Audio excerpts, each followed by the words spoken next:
Kababayan Today, panoorin po natin si Giovanni Ortega habang kausap niya ang Bindlestiff Studios. Welcome back. Ako po si Giovanni Ortega, your Kulturahan correspondent for Kababayan Today.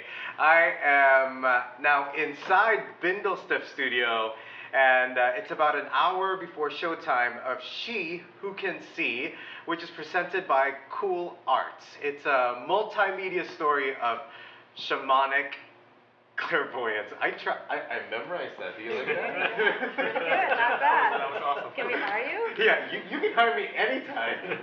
I'm here with the director, the musician, the composer, the filmmaker, Alleluia Panis to start with, Wilfred Galila. Galila. You're right, buddy.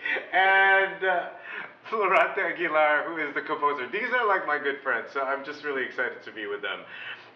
So first question is, I wish I was a fly in that conversation when the three of you got together. When was the first time you actually got together and created this idea? I know, Alleluia, though, that this has been going on inside your head for a while? Or? For a while, for let's say 3 years before we started the actual creation. Well, let me ask you this: what is the initial inspiration of this story? I saw it last night, and it was just blew me away. You know, it really blew me away.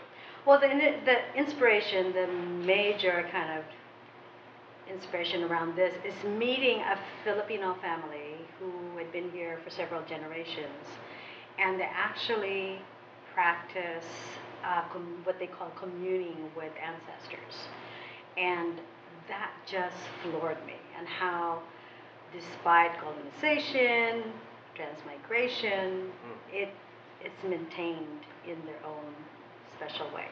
So that's when it kind of began to be seriously considered as a possible piece.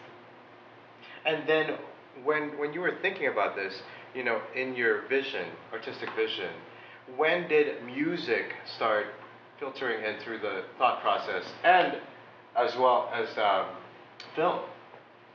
How did that all come about? That's an interesting question, because my particular creative process always stems from who I work with.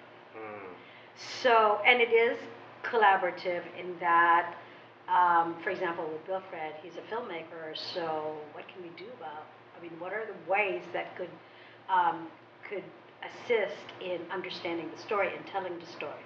The same thing with Florante. It's like, okay, Florante, here it is. I want it, I want the sounds of, indigenous sounds, something deep, something that resonates, but at the same time it's contemporary. I'm not dictating sort of, that's not my genre. So I employ, or I work with people that are fabulously,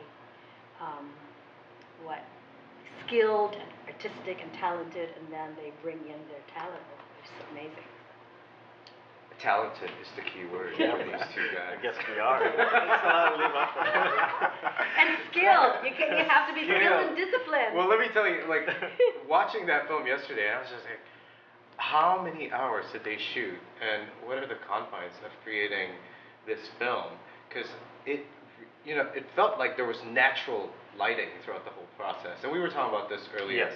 And so how was that experience for you when Alleluia came to you and said, I have this idea?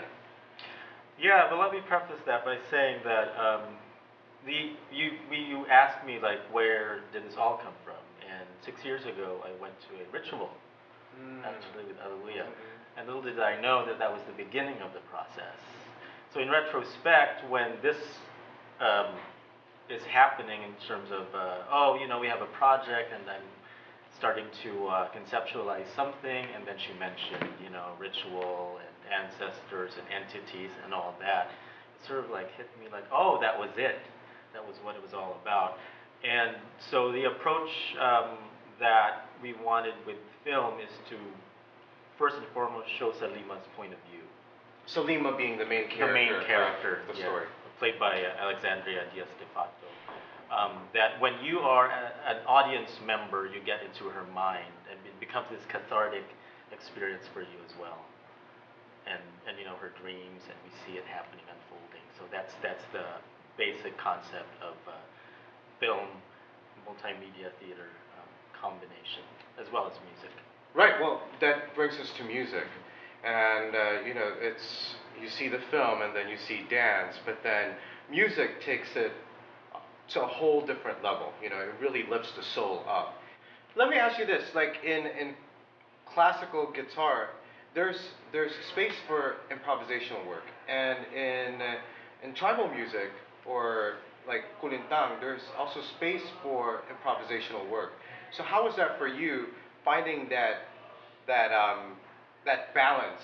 Actually, the guitar parts for this Shiokan-C score is less improvisational. Ah, In fact, however, the Kolintang, the Agong, and all other are more improvisational. Just like improvisational within a certain frame. Also, the percussions are highly improvisational. I just hear a certain rhythm based on what I've heard, and also based on what I want to do. So Alleluia really gave me a lot of music, creative license to really do whatever you want.